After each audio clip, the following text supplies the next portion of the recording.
Next up, we have Bryan Sistino. He is a lead accredited registered architect with Bolin Swinsky Jackson's Philadelphia studio, currently working on the pro bono design of North Philly Peace Park Pavilion. As a Philadelphia resident, he's also active in BCJ's community engagement initiatives like Construction, Parking Day, and Design Philadelphia. You can take it away. All right.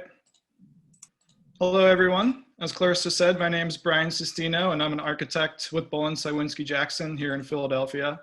Today, I'm excited to be here sharing our studio's recent involvement in the North Philly Peace Park on their pavilion project as an example of how design can empower a community.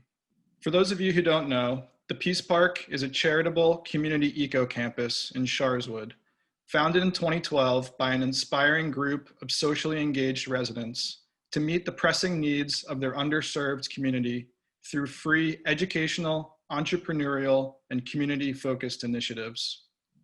To complement its programs and to expand on its mission, the volunteers at the Peace Park set out with the goal to construct a community schoolhouse, an Afrofuturist-inspired gathering space where classes in STEM disciplines and sustainable urban farming are offered to the local children.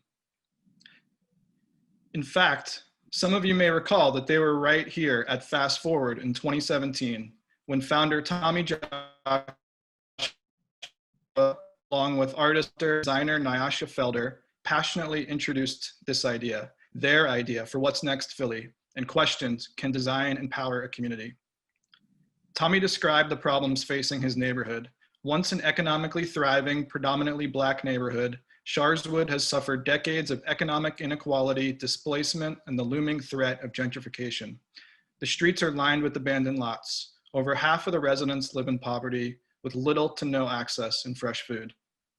The Peace Park sprouted in direct response to these pressures. More than just a functional schoolhouse, they envisioned a place that reflected their cultural heritage and bold vision for the future, merging aspects of contemporary African-American housing typologies with ancient West African architectural traditions. So why am I here? Well, in 2018, we joined the team, committing pro bono to help bring their schoolhouse pavilion to fruition. So I'd like to highlight some ways we've been able to support the neighborhood's rejuvenation through inclusive design and community involvement, and how it could hopefully serve as a model for the future. To gain a deeper understanding of the community's needs, we listened carefully to craft not just the design of the pavilion, but also our engagement process itself. We held community workshops at a local library and formed a pegboard model full of movable pieces. This type of active and reciprocal conversation drove the evolving design. From there, we walked away with our homework of diving deep into African architectural traditions and techniques. Building on the core design themes, we tested ideas and developed the technical criteria, ensuring the project not only reflects the community's aspirations, but that it was also buildable and resilient. Sited on a set of vacant lots formerly occupied by long demolished row houses, the flexible facility will anchor the northern edge of the surrounding park, providing a welcoming gateway to a safe environment that supports the current programming and a phased design strategy to evolve with their ever-changing needs. The pavilion will act as the community's front porch, a large-scale version of organic gathering places at row house stoops throughout the city, emphasizing the connective mission of the park, to create a public space that is open and transparent, mixing nature, equity, and community in this urban context.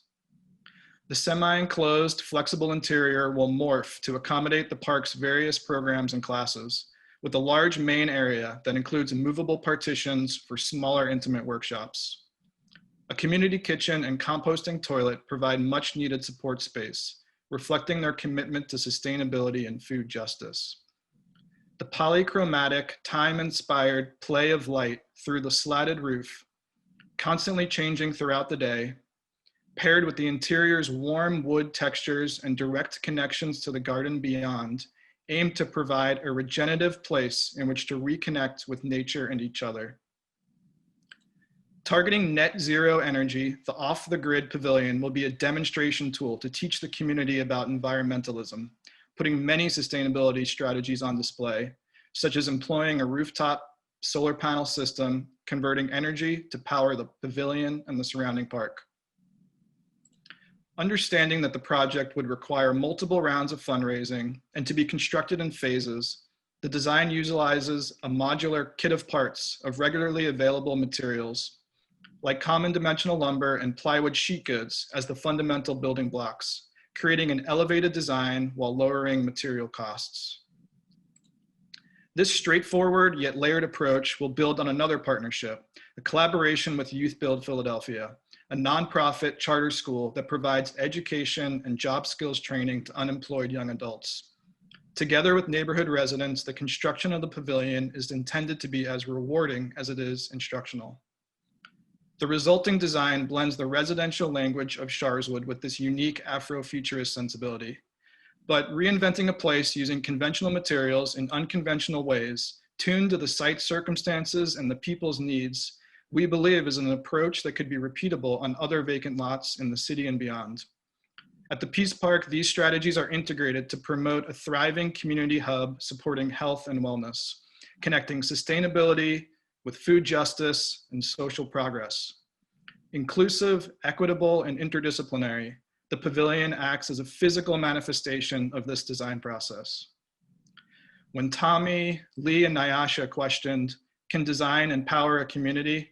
I believe they knew the answer would be a resounding yes, especially during these challenging times. And it has our other programming. It is through the design process and will continue even stronger into the future. By working together, we can empower our communities through design and make this a reality for the future of Philadelphia. The Peace Park is currently fundraising in order to break ground later this year.